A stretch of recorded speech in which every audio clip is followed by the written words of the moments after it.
আপনার কাছে 10,000 টাকা আছে। এই 10,000 টাকা দিয়ে আপনি কি করতে যাচ্ছেন? একটা বিজনেস করতে যাচ্ছেন এবং কি আপনি যাচ্ছেন 1 বছর বা 2 বছর পরে যাতে আপনার প্রতি মাসে কমপক্ষে 50,000 টাকা থেকে 1 লাখ টাকা লাভ বের হয়।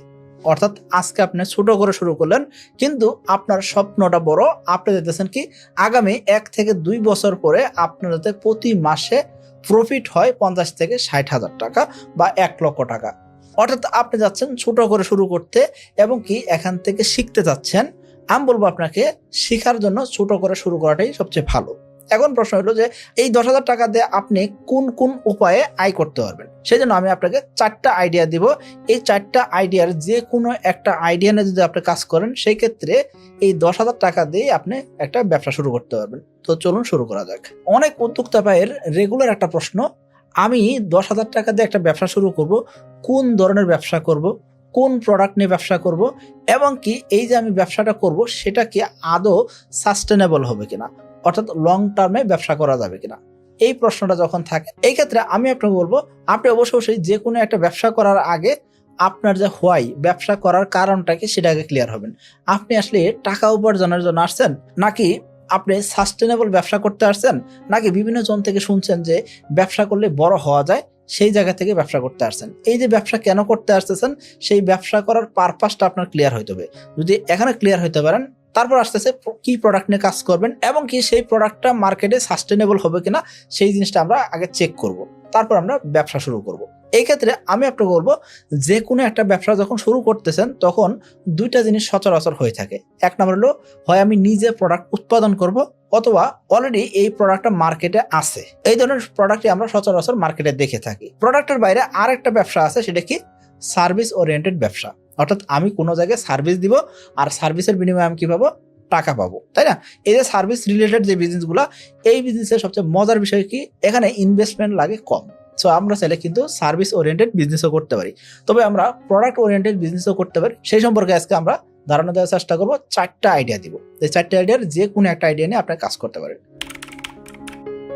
যেহেতু সার্ভিস ওরিয়েন্টেড বিজনেসে ইনভেস্টমেন্ট লাগে কম, সেই ক্ষেত্রে আমরা চাইলে কিন্তু সার্ভিস ওরিয়েন্টেড বিজনেসগুলো শুরু করতে পারি। এই ক্ষেত্রে আমরা চাইলে সোশ্যাল মিডিয়া ম্যানেজার হইতে পারি, অথবা আমরা ফেসবুক অ্যাড ম্যানেজার হইতে পারি। অর্থাৎ বাংলাদেশে অনেক উদ্যোক্তা ভাই আছেন যারা কি করতেছেন, ফেসবুকে অ্যাড দিচ্ছেন, কিন্তু শুধুমাত্র ডলার স্পেন্ড করতেছেন, টাকা স্পেন্ড করতেছেন, টাকা খরচ করতেছেন, কিন্তু রাইট সেলসটা আসতেছে না। অর্থাৎ যেই পরিমাণ সেলস আসার কথা ছিল সেটা আসতেছে না।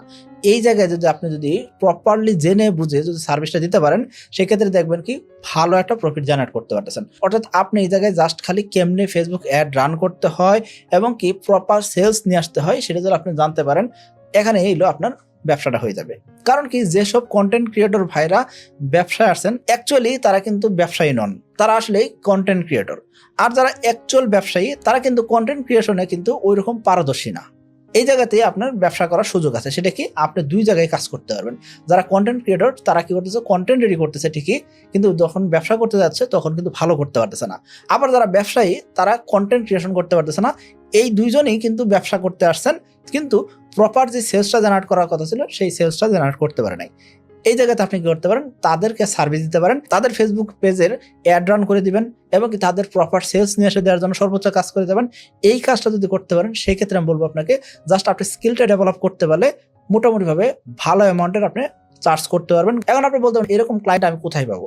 আমি বলবো আপনাকে, বাংলাদেশে এখন দেখবেন কি উদ্যোক্তা ভাইয়ের অভাব নাই। বড় বড় ফেসবুক পেজ থেকে শুরু করে নানান জনে কিন্তু এই সমস্যা ফেস করতেছে যে অ্যাডের পিছনে স্পেন্ড করতেছে কিন্তু প্রপার সেলসটা আসতেছে না।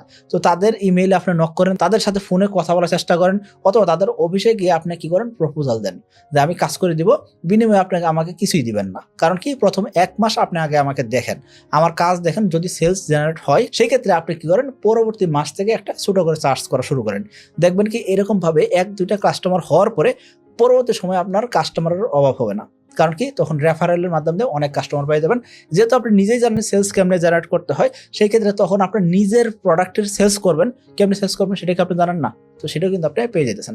এই জন্য বলবো, এই ধরনের কাজ করে কিন্তু ভালো প্রফিট জেনারেট করা যায় এবং কি শুরুতে 10,000 টাকাও লাগবে না, হয়তো বা আপনি কাজটা শুরু করতে পারেন।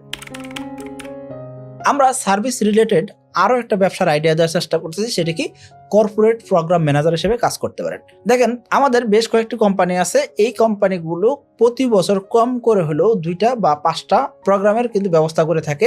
এখন এই প্রোগ্রামগুলো আমাদের নিজেদের টিম দিয়ে কিন্তু আমরা করতে পারি না। এই ক্ষেত্রে আমাদের অনেক সময় বাইরের লোক হায়ার করতে হয়, যারা কি করে যায় আমাদের প্রোগ্রামটা অ্যারেঞ্জ করে দেয়।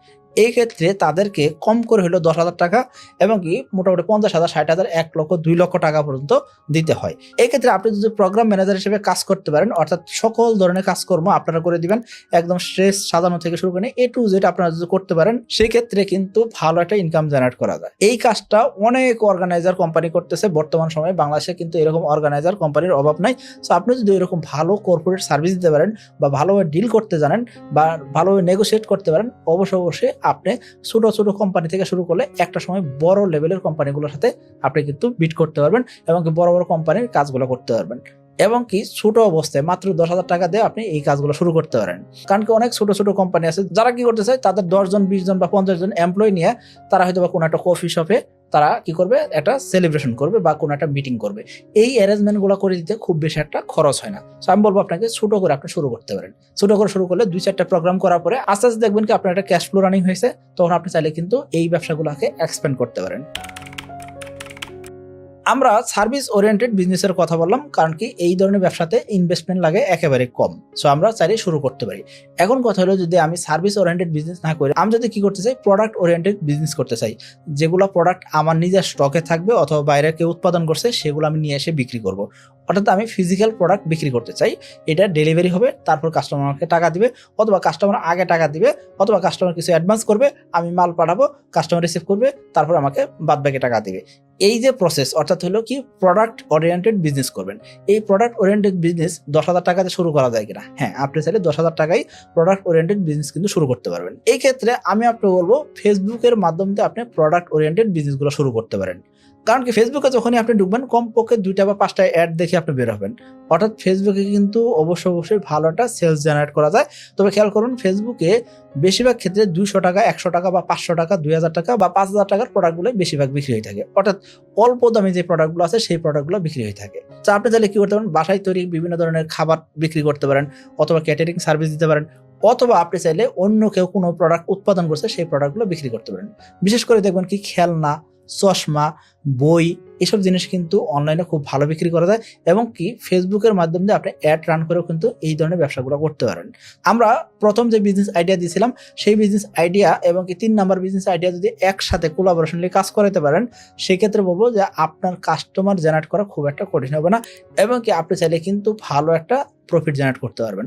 অর্থাৎ অল্প টাকায় আপনি ব্যবসা শুরু করতে পারতেছেন। কিন্তু বেশিরভাগ উদ্যোক্তা ভাইরা ভিডিওটা দেখবেন ঠিকই, কিন্তু এক্সিকিউশনে যাবেন না, বা বেশিরভাগ মানুষই হয়তো বা ঠিকভাবে কাজ করতে চাইবেন না। ভিডিওটা হয়তো বা দেখলেন ঠিকই, মনে হলো যে আপনি কালকে থেকে শুরু করবেন, কিন্তু আগামকাল থেকে শুরু না করার কারণে দেখা যাচ্ছে কিন্তু অধিকাংশ প্ল্যানিং গুলো আমাদের মাথায় থেকে গেল, কিন্তু আলটিমেটলি এক্সিকিউশন হলো না। সো আমি বলবো আপনাকে ছোট করে শুরু করেন। 10,000 টাকা এনাফ মানি, আপনি শুরু করেন, শুরু করার জন্য এনাফ। সো যদি আপনি ফেসবুকের মাধ্যমে কোনো ব্যবসা করতে চান, সেই ক্ষেত্রে আমি বলবো যেসব প্রোডাক্ট অলরেডি মার্কেটে চলতেছে এই ধরনের প্রোডাক্ট নিয়ে আপনি ব্যবসা করেন। এই ক্ষেত্রে আপনার প্রোডাক্ট সোর্সিং করতে কষ্ট হলো না, অন্যদিকে প্রোডাক্ট চলবে কি চলবে না সেটা নিয়ে আপনি চিন্তা করতে হচ্ছে না, কারণ কি অলরেডি অনেকে যদি বিক্রি করতেছে, আপনি বিক্রি করতে পারবেন। আমাদের তালিকায় 4 নাম্বার যে বিজনেসটি রয়েছে সেটা কি সিজনাল ফ্রুটস বিক্রি করা। এই সিজনাল ফ্রুটস বিক্রি করে আমার দেখা অনেক উদ্যোক্তা ভাই ভালো করছেন। তারা কি করছেন, ছোট ছোট বাগান কিনছে, আমের সিজনে আমের বাগান কিনে, লিচুর সিজনে তারা কি করে লিচুর বাগান কিনে থাকে, এর পাশাপাশি শীতকালে তারা কি করে থাকেন, খেজুরের গাছ কিনে থাকেন। অর্থাৎ গাছটা কিনলেন না, গাছ থেকে যে জিনিসটা উৎপাদন হবে সেই জিনিসটা তারা কিনে নিতেছেন। অর্থাৎ কিছু টাকা অ্যাডভান্স করে চুক্তিবদ্ধ হইতেছেন। এই যে চুক্তিবদ্ধ হইলেন, অথবা যদি কারো যদি কমিউনিকেশন স্কিল ভালো থাকে, নেটওয়ার্কিং যদি ভালো থাকে এবং কি যদি নেগোসিয়েশন করার যদি এরকম দক্ষতা থাকে, সেক্ষেত্রে কিন্তু অনেক সময় বিনা পুঁজিতে এই ব্যবসাগুলো করা যায়।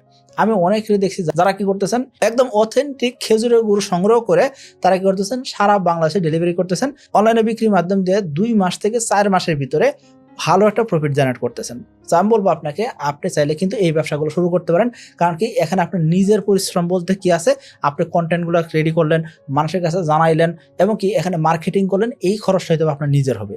বাদ বাকি কোনো প্রোডাক্ট উৎপাদন আপনি নিজে করতে দিতেছে না। তবে প্রোডাক্ট উৎপাদনের সময় যদি আপনি নিজে থাকতে পারেন, সেক্ষেত্রে বলবো কাস্টমারের রিটেনশন বেড়ে যাবে, কাস্টমার আপনার প্রোডাক্টটা বেশি বিশ্বাস করবে। এবং কি আপনি যদি একদম লাইভ দেখাইতে পারেন যে আপনি এই প্রোডাক্টটা কিভাবে সোর্স করলেন, কিভাবে সোর্স করাইলেন এবং এই প্রোডাক্টটা কিভাবে প্রসেস হইতেছে সেটা যদি আপনি লাইভ দেখাইতে পারেন, সেক্ষেত্রে কাস্টমারের রিটেনশন বেড়ে যাবে এবং কি আপনি অন্য কারোর সাথে অর্ডার বেশি পাবেন। আমি বলবো আপনাকে এই ব্যবসাটা কিন্তু খুব ফাটাফাটি একটা ব্যবসা হতে পারে, আপনি চাইলে কিন্তু শুরু করতে পারেন। তবে আমি আপনাকে বলবো আপনি যে কোনো একটা ব্যবসা শুরু করার আগে অবশ্যই খেয়াল করবেন এই ব্যবসাটা কি কারণে শুরু করতে যাচ্ছেন এবং কি ব্যবসা করার পরে আপনি এটা নিয়ে কতটুকু সন্তুষ্ট হতে পারবেন, সেটা কিন্তু খুব জরুরি।